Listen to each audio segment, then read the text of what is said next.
Dear students, अब हम लोग पढ़ेंगे कि वो वेरियस एग्रीकल्चरल प्रैक्टिसेस क्या क्या होता है, वो क्या क्या चीज़ होता है, what are the main practices. There are 7 main practices related to agricultural programs. सबसे पहले सॉइल को प्रिपेयर करना पड़ता है। मिट्टी यदि प्रिपेयर नहीं रहेगा तो ठीक से उसमें वाटर कंज्यूम नहीं करेगा। उसके बाद सॉविंग है, एडिंग मैन्यूर एंड फर्टिलाइजर्स है। जब मिट्टी को प्रिपेयर करते हैं, सारे सबको हम लोग डिटेल से फिर से पढ़ेंगे। इसको फिर से डिटेल से सारे एक एक चीज़ पर सभी पर फिर से हम लोग इसका रिवाइज करेंगे। अभी बेसिक क्या क्या होता है, फंडामेंटल देख रहे हैं, पॉइंट क्या क्या होता है। एग्रीकल्चरल प्रैक्टिसेस में 7 पॉइंट होते हैं। सबसे पहले मिट्टी को प्रिपेयर करना होता है, प्रिपरेशन ऑफ सॉइल, सॉविंग। उसके बाद sowing of seeds. Seeds sowing मतलब बोना, उसको बीज को बोते हैं। उसके बाद एडिंग मैन्यूर एंड फर्टिलाइजर्स। हम जानते हैं कि आज के डेट में मिट्टी जो है डे बाय डे क्या हो रहा है, खराब होते जा रहा है। क्योंकि खराब होने का कारण है कि बहुत ज़्यादा केमिकल फर्टिलाइज़र यूज किया जा रहा है। तो आज हमारा मिट्टी पूरा डिपेंडेंट हो चुका है फर्टिलाइज़र पर। तो इसलिए हमको ये या तो कल्टीवेशन के समय ही पहले ही मिट्टी की जब डिगिंग होती है उसी समय कर लेते हैं, या फिर बाद में भी मैन्योर और फर्टिलाइजर्स को जोड़ते हैं। ये भी एक प्रकार का प्रैक्टिस है, इंपॉर्टेंट प्रैक्टिस है। चौथा है इरिगेशन। बाद में फिर हम जब सॉविंग हो जाता है, जब सीडलिंग हो जाता है, सीडलिंग के बाद जब छोटे छोटे पौधे हो जाते हैं तो हमें फिर उसमें पानी की ज़रूरत पड़ती है पौधों को। पौधों में 90% जो होता है पानी ही होता है। तो हमें उस पानी को फुलफिल करने के लिए हमें इरिगेशन करना पड़ता है। इसके भी बहुत तरह के मेथड होते हैं, ये हम लोग आगे डिटेल से जानेंगे। उसके बाद है प्रोटेक्शन फ्रॉम वीड्स। हम लोग बहुत बार देखते हैं कि जब हम घर में अपने खेतों में, घर में भी या फिर कभी अपने गांव में जाते हैं तो देखते हैं कि जब कुछ हम फसल लगाते हैं, कुछ सब्जी लगाते हैं, तो कुछ उसके साथ साथ कुछ घास वगैरह, खरपतवार जिसको हम वीड्स बोलते हैं, वो भी आ जाते हैं। जो क्या करते हैं, हमारे फसल को, क्रॉप्स को क्या करते हैं, उसके साथ कंपटीशन करने लग जाते हैं और कुछ उसके जो न्यूट्रिएंट्स होते हैं वो खुद उसको ले लेते हैं, जिससे हमारे फसल को क्या होता है, नुकसान होता है। तो इसके लिए हम अपने क्रॉप्स को बचाने के लिए कुछ वीडीसाइड्स डालते हैं, पेस्टिसाइड्स डालते हैं, वो भी हम लोग आगे डिटेल से पढ़ेंगे। फिर है हार्वेस्टिंग। जब फसल हमारा तैयार हो जाता है, क्रॉप्स तैयार हो जाता है, तो हार्वेस्टिंग का मतलब होता है कटाई। तो हम लोग उसकी कटाई करते हैं। इसके लिए आज के डेट में हार्वेस्टिंग मशीन आ चुकी है। पहले सीकल से कटिंग करते थे, बहुत समय लगता था, लेकिन अब हार्वेस्टिंग मशीन आ गई है। बहुत कम समय में बहुत ज़्यादा क्रॉप्स का जो है हार्वेस्टिंग हो जाती है, कटिंग हो जाती है। फिर है स्टोरेज। स्टोरेज भी बहुत इम्पॉर्टेंट एक प्रैक्टिस है एग्रीकल्चरल, क्योंकि अगर हम ठीक से स्टोरेज नहीं करेंगे, अगर मॉइस्चर मिल जाएगा, अगर कुछ नमी रह जाएगी, मॉइस्चर रह जाएगी हमारी फसल में, उसको ठीक से हम स्टोर, अगर सीड्स को ठीक से स्टोर करके नहीं रखेंगे तो क्या होगा, वो नष्ट हो जाएगा। कुछ उसमें बैक्टीरिया वगैरह, कुछ फंगी वगैरह, कुछ ऑर्गेनिज्म, माइक्रो ऑर्गेनिज्म, कुछ माइक्रोब्स उसमें हमला कर सकते हैं। कुछ चूहे होते हैं, रोडिनेंट्स होते हैं, वो क्या कर सकते हैं, इस पर हमला करके उसको खराब कर सकते हैं। इसलिए स्टोरेज पर भी बहुत ज़्यादा ध्यान देना पड़ता है। कोल्ड स्टोरेज होता है, सबको हम लोग डिटेल से पढ़ेंगे स्टोरेज कैसे करते हैं। उसके बाद है एग्रीकल्चरल इम्प्लीमेंट्स। तो कुछ इम्प्लीमेंट्स होते हैं जिसके द्वारा हम लोग कल्टीवेशन करते हैं। कैसे, ये तो प्लो जो है ये तो ट्रेडिशनल है, कल्टीवेटर जो है ये मॉडर्न है। ये मॉडर्न है और ये बहुत अच्छा है, इससे लेवलिंग भी हो जाता है और डिगिंग भी हो जाता है, एक साथ ये बहुत काम कर देता है कल्टीवेटर। वो जो है ये भी यूज होता है ज़्यादातर। अब ज़्यादातर हॉक का यूज कम होता है, कल्टीवेटर का ही ज़्यादा यूज होता है। और सीड ड्रिल्स का भी अभी यूज होता है। ये दोनों, सीड ड्रिल्स और कल्टीवेटर। सीड ड्रिल्स यहाँ पर आप फिगर में देख सकते हैं, मैंने बनाया है फिगर। यहाँ पर सीड ड्रिल्स में क्या होता है, छोटे छोटे यहाँ पर शार्प हैंड्स बने होते हैं, इस तरह के जो शार्प होते हैं। और ये क्या करते हैं, ये मिट्टी को सबसे पहले ढीला करने का काम, लूजनिंग का काम करते हैं। और इधर से आगे से फिर यहाँ पर पाइप लगा हुआ होता है ऊपर से, और ये फनेल में सीड्स होते हैं। जिस चीज़ का हमें क्रॉप लगाना होता है वहाँ पे सीड्स होता है, और ये ट्रैक्टर के माध्यम से इसको खींचा जाता है और ये सीड्स गिराते जाते हैं।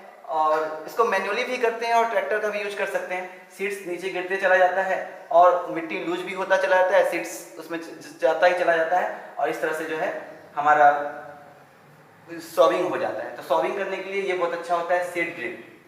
और आप ये देख सकते हैं, ये प्लो है।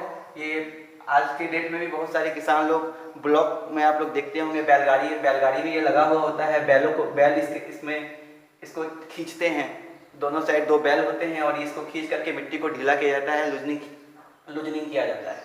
अब हम लोग आगे पढ़ेंगे और भी डिटेल से, आप लोग उसको नोट कर लीजिए।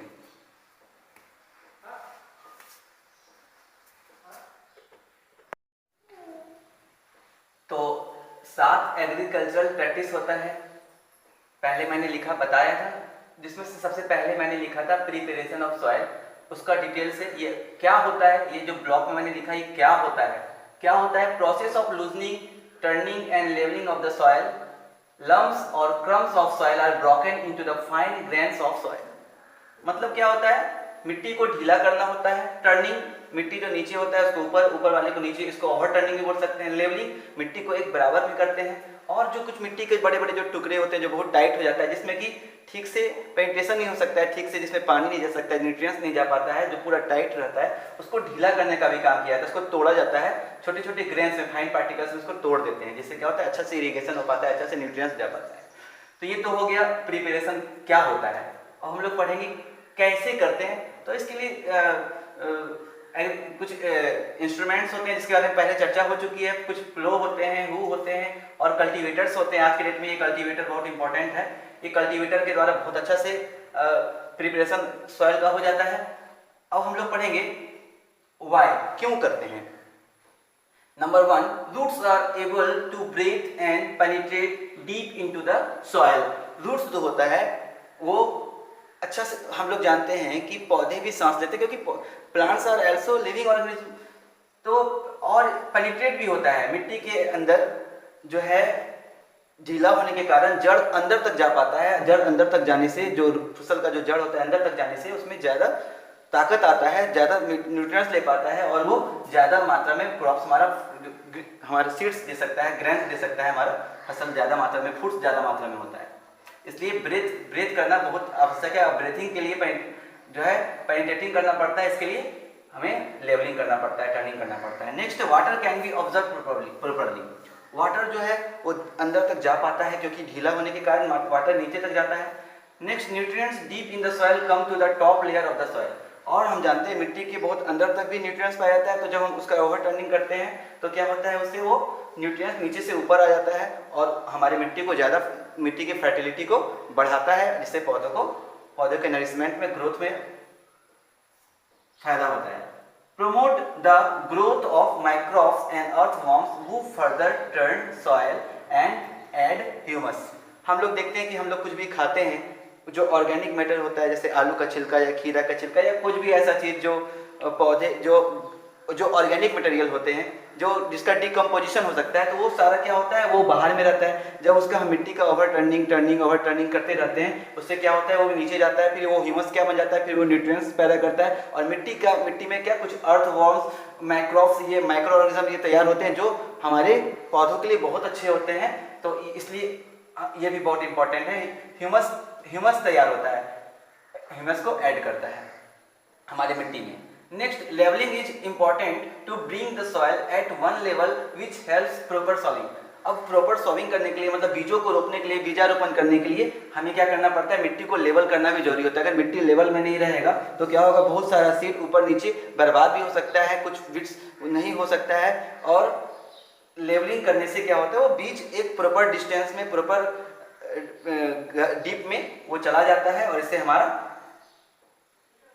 सिंचाई, कल्टीवेशन अच्छा से हो पाता है। Soil can be irrigated properly and constantly. और इरिगेशन जो होता है, जिसको हिंदी में सिंचाई बोलते हैं, वो ठीक से हो पाता है। कॉन्स्टेंटली, हम लगातार इसको बहुत दिन तक कर सकते हैं, ये बहुत हेल्पफुल होता है, और प्रॉपर टाइप से हम उसको कर पाते हैं। Soil erosion is prevented. Soil erosion को भी बचाता है, क्योंकि मिट्टी अगर सूख जाता है, अगर हम उसमें ठीक से इरिगेशन नहीं कर पाते हैं, तो मिट्टी सूखने के कारण क्या हो जाता है, वो पूरा बंजर हो जाता है, बाद में फिर कट जाता है, और फिर सॉइल का क्या हो जाता है, इरोजन होने लग जाता है। अगर ठीक से हम सॉइल का प्रिपरेशन होता है, तो सॉइल हमारा इरोजन से बच जाता है, सॉइल इरोजन नहीं हो पाता है। Next one is it exposes the pest to sunlight and kill them.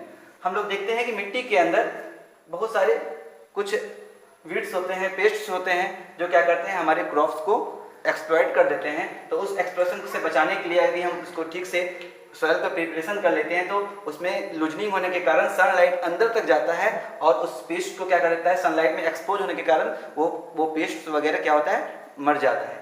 तो ये था 8 पॉइंट कि हम क्यों सॉइल का प्रिपरेशन करते हैं, कैसे करते हैं। तो मशीनों से करते हैं, इन सारे मशीनों से करते हैं। ये हमारा ट्रेडिशनल मशीन है और ये मॉडर्न मशीन है जिस आज कल्टीवेटर ट्रैक्टर के माध्यम से इसका यूज किया जाता है। और ये क्यों करते हैं, ये लूजनिंग, टर्निंग, लेवलिंग करते हैं और इसमें जो सॉइल के बड़े बड़े जो क्रम्स होते हैं उसको तोड़ते हैं। आप लोग उसको नोट कर लीजिए।